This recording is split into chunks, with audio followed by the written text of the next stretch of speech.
கார்த்திகை தீபம் சீரியல்ல இன்னைக்கு என்ன நடக்க போகுதுன்னு பார்க்கலாம். வாங்க வீடியோக்குள்ள போலாம். தீபா அம்மனுக்கு முன்னாடி அகல் விளக்கு ஏற்றி வச்சு பக்தியோட மனம் முருகி கண்ணீரோட பாடிட்டு இருக்கிறாங்க.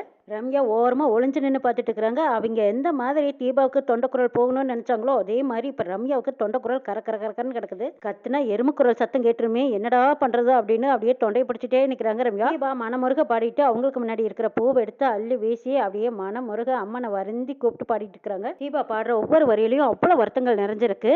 அந்த பக்கம் அபிராமி ஹாஸ்பிட்டல்ல அப்படியே கடக்கணில கண்ணீர் போய்கிட்டு இருக்குது. கையும் காலும் அசைஞ்சுக்கிட்டு இருக்குது. தீபாவோட பாட்டை கேட்ட ரம்யா அப்படியே மெய் சிலிர்த்து போய் அச்சா இவ இந்த அளவுக்கு வரைஞ்சு பாடுறாளே, கண்டிப்பா ஒருவேளை அபிராமி உயிர் பிழைச்சிருப்பாங்களா அப்படின்னு அப்படியே தவிச்சுக்கிட்டு நிக்கிறாங்க ரம்யா. தீபா கோயில்ல நல்லபடியா பாட்டு பாடி முடிச்சிடுறாங்க. சே, நம்ம நினைச்சதுபடி இல்லாம இப்ப இவ நல்லா பாடிட்டாலே, ஒருவேளை அந்த சாமியே மனமருகி வந்திருக்குமோ, அபிராமியை காப்பாத்திருக்குமா, என்ன நடந்து தெரியலையே, சரி போய் ஹாஸ்பிட்டல்ல பார்க்கலான்னு ரம்யா துருவா ஆஸ்பத்திரிக்கு போறாங்க. நர்ஸ் பார்க்கும்போது அபிராமி கண்ணுல கடக்கண்ணுல இருந்து கண்ணீரா போயிட்டு இருக்குது. விரலெல்லாம் அசையுது. இதை கண்டதும் உடனே ஓடி போய் டாக்டரை கூட்டிட்டு வராங்க நர்ஸ்.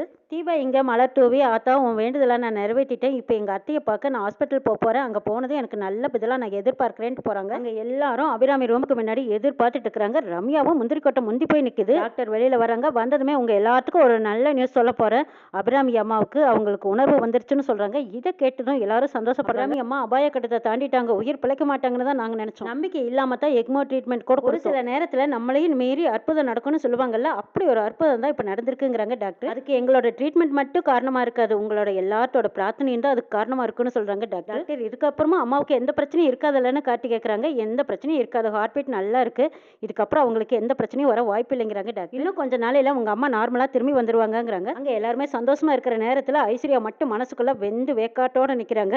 அடி பாவி, அந்த பிளாட்பாரத்துல வந்திருந்த அந்த குறி சொல்ற பொம்பளை வர அம்மாவாசைக்குள்ளேயே அத்தையோட கதையை முடிச்சிடுவேன்னு சொல்லி என்கிட்ட வேண்டிய பணத்தை கறந்து எரிஞ்சிட்டாலே, இப்ப அதெல்லாம் வெட்டியா போச்சு. அத்தை கறி ஜம்முன்னு எழுந்திரிச்சு வர்றத வேடிக்கை தான் பார்க்கணும் போல இருக்கே.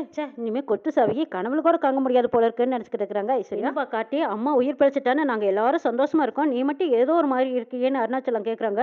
ஆமாப்பா, அம்மா உயிர் பிழைச்சு வந்ததுல எனக்கு ரொம்ப சந்தோஷம் தான், ஆனா அந்த ரியாவை இன்னும் பிடிக்க முடியலையே, அவளை இன்னும் விட்டு வச்சிருக்குமே, அதை நினைக்கும் போது எனக்கு கஷ்டமா இருக்குதுங்கிறாங்க கார்த்தி. அவளுக்கு சரியான தண்டனை வாங்கி கொடுக்கணுங்கிறாங்க. சரியான தண்டனை வாங்கி கொடுக்கலாம்ப்பா, இந்த நல்ல நேரத்துல அந்த கேடு கட்ட ரியாவை நீ எதுக்குப்பா நினைக்கிறேன், எல்லாம் அம்மா நல்லபடியா கண் முழிச்சு வீட்டுக்கு வரட்டும், அதுக்கப்புறமா நம்ம இதை பத்தி பேசிக்கலாம்ப்பாங்கிறாங்க அருணாச்சலம். சரிங்கிறாங்க. எல்லாத்துக்கு முன்னாடியும் அபிராமி அம்மா தன்னாலதான் உயிர் பிழைச்சாங்க அப்படிங்கிற மாதிரி ரெஜிஸ்டர் பண்றாங்க ரம்யா.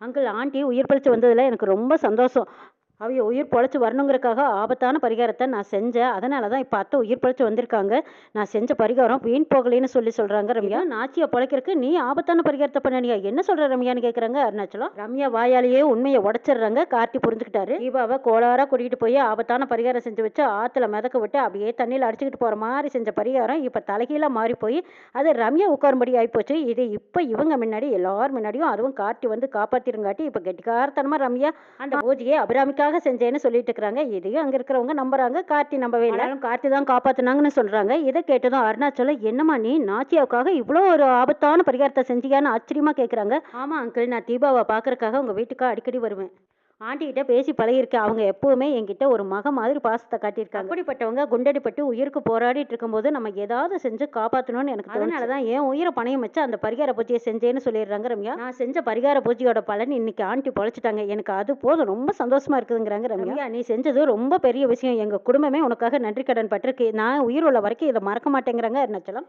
ரம்யா, உன்ன மாதிரி ஒரு ஃப்ரெண்டு கிடைக்க நான் கொடுத்து வச்சிருக்கணும், எங்க அம்மாவுக்காக உயிர் பிழைக்கணும்னு இவ்வளவு ரிஸ்க் எடுத்திருக்கேங்கிறாங்க ஆனந்த். நம்மளும் இவ்வளவு பாராட்டி வைக்கலாம், பின்னாடி எதுக்காவது உபயோகமாகும்னு நினைச்சுக்கிறாங்க ஐஸ்வர்யா. நீ செஞ்ச பரிகாரத்தினால தான் இன்னைக்கு எங்க அத்தை உயிர் பிழைச்சு வந்திருக்காங்க, ரொம்ப ரொம்ப நன்றிங்கிறாங்க ஐஸ்வர்யா. நன்றியும் வேண்டாம் பாராட்டும் வேண்டாம், இப்படி எல்லாம் சொல்லி என்னை அந்நியப்படுத்தாதீங்க, ஏன்னு கேட்டா நானும் உங்க குடும்பத்துல ஒருத்தி தான், அது எல்லாருமே மனசுல வச்சுக்கிட்டு என்கிட்ட பேசுங்கன்னு சொல்லிட்டு இருக்கிறாங்க ரம்யா. இந்த பக்கமா தீபா அவசரமா ஹாஸ்பிட்டலுக்குள்ள வராங்க. ரிசப்ஷனுக்கு முன்னாடி ஒரு சிஸ்டர், மேடம் உங்க அத்தை உயிர் பிழைப்பாங்களா மாட்டாங்களான்னு இருந்தீங்கல்ல, இப்போ உயிர் பிழைச்சிட்டாங்கன்னு சொல்றாங்க. இதை கேட்டதும் தீபாவுக்கு அளவில்லாத மகிழ்ச்சி. அத்தை பிழைச்சிட்டாங்களான்னு சந்தோஷமா கேட்கறாங்க. அபாய கட்டத்தை தாண்டிட்டாங்க, இனிமே எந்த பிரச்சனையும் இல்லைன்னு சொல்றாங்க சிஸ்டர். தீபா சந்தோஷமா உள்ள ஓடி வராங்க. ஓடி வரதை பார்த்த மீனாட்சியும் ஓடி போய், தீபா நம்ம அத்தைக்கு இனிமே எந்த ஆபத்தும் இல்லைன்னு டாக்டர் சொல்லிட்டாங்கன்னு கட்டி படிச்சு சந்தோஷமா சொல்றாங்க. ஆமாக்கா, உள்ள வரும்போதே சிஸ்டர் சொன்னாங்க, இனிமே அத்தைக்கு எந்த ஆபத்தும் இல்லையாமே, நம்ம எல்லாருமே அத்தை உயிர் பிழைச்சு வரணும்னு கடவுள்கிட்ட வேண்டிக்கிட்டோம், கடவுள் நம்மளை கைவிடலக்கா, அப்படியோ அத்தை பொழைச்சிக்கிட்டாங்கல்லக்கா அப்படின்னு ரெண்டு பேரும் பேசிட்டு இருக்கும்போது அருணாச்சலம் தீபாவை கூப்பிடுறாங்க. அத்தை பொழைச்சதுக்கு நம்ம மட்டும் காரணம் இல்லை, உன் ஃப்ரெண்டு செஞ்ச பரிகார பூஜையும் அதுக்கு ஒரு காரணங்கிறாங்க அருணாச்சலம். நான் எல்லாத்தையும் கேள்விப்பட்டேன், நீ தான் ரம்யா கூட இருந்து அந்த பரிகார பூஜையை செஞ்சியாமே, உன் ஃப்ரெண்டுக்கு ரொம்ப பெரிய மனசு இல்லைன்னா உங்க அத்தைக்காக இவ்வளவு பெரிய பரிகார பூஜையை செய்வாங்க மாமா. அத்தை பழிக்கிறதுக்கு இவ்வளவு ஒரு காரணம் தான். ரொம்ப தேங்க்ஸ் அம்மாங்கிறாங்க தீபா. தீபா ஆண்டி உனக்கு எப்படியோ அதே மாதிரி தான் எனக்கும். அவங்களுக்கு ஏதாவது ஒண்ணுனா நான் பார்த்துக்கிட்டு சும்மா இருப்பேனா, அவங்களுக்கு ஏதாவது ஒரு வகையில ஹெல்ப் பண்ண முடிஞ்சது எனக்கு ரொம்ப சந்தோஷங்கிறாங்க. டாக்டர் அபிராமி ரூம்ல இருந்து வெளியில வராங்க. வந்ததும் டாக்டர் கிட்ட காட்டி கேட்கறாங்க, நாங்க போய் அம்மாவை பார்க்கலாமான்னு கேட்கறாங்க. இவ்வளவு பேரும் போக முடியாது, யாரோ ஒருத்தர் போய் பாருங்க, பேஷண்ட் குணமாகி வந்ததுக்கு அப்புறமா எல்லாரும் போய் பாருங்கன்னு சொல்லிட்டு டாக்டர் அங்கிருந்து போறாங்க. அப்பா நீங்க போய் அம்மாவை பார்த்துட்டு வாங்கன்னு கார்த்தி சொல்றாங்க. இல்லப்பா நான் உங்க அம்மாவை பார்த்ததும் ஏதோ எமோஷன்ல சத்தம் போட்டு அழுக ஆரம்பிச்சிருவேன். அம்மா எப்பவுமே உன்னதான் நினைச்சிட்டு இருப்பா, நீ போய் பார்ப்பாங்கிறாங்க. ஆமாண்டா கார்த்தி நீ போய் பார்த்துட்டு வா, அதான் சரியா இருக்கும்னு ஆனந்த் சொல்றாங்க. நான் போய் அம்மாவை பார்த்து வரேன்னு கார்த்தி உள்ள போறாங்க. கார்த்தி உள்ள போய் பாக்குறாங்க, அம்மா கண்ணை மூடின மாதிரி அப்படியே இருக்கிறாங்க. அம்மா நான் கார்த்தி வந்திருக்கேம்மா, நீங்க இல்லாத வாழ்க்கை ஒரு பெருமையா இருக்குமா, சீக்கிரமா வாங்கம்மா, உங்களுக்காக நான் எந்த கோயிலுக்கும் போகல, எந்த கடவுளையும் நீங்க தான் எனக்குள்ள இருக்கிற கோயில், நீங்க தான் என்னோட கடவுள்.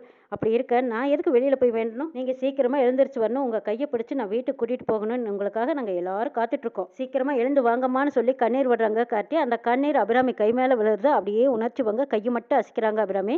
கார்த்தி அம்மா அம்மான்னு கூப்பிட்டு பாக்குறாங்க. கார்த்தி கண்ணீரை தொடச்சிக்கிட்டு வெளியில வராங்க. அம்மா எப்படிப்பா இருக்கான்னு கேக்குறாங்க. அருணாச்சலம் இன்னும் மயக்கத்தில் தான் இருக்காங்க, நான் பேசுனதெல்லாம் அவங்களுக்கு கேக்குது, சீக்கிரமா குணமாயிருவாங்கன்னு சொல்றாங்க கார்த்தி. நம்ம பேசுனதை அவங்களால உணர முடியுதுங்கிறாங்க. இது போதும்பா, கடவுள் நம்ம நாச்சியாவை காப்பாத்திட்டான்னு கையெடுத்து கும்பிடுறாங்க. அம்மா குணமாயிட்டாங்க, இனிமே நீங்க எல்லாருமே வீட்டுக்கு போயிடலான்னு டாக்டர் சொல்லிடுறாங்க.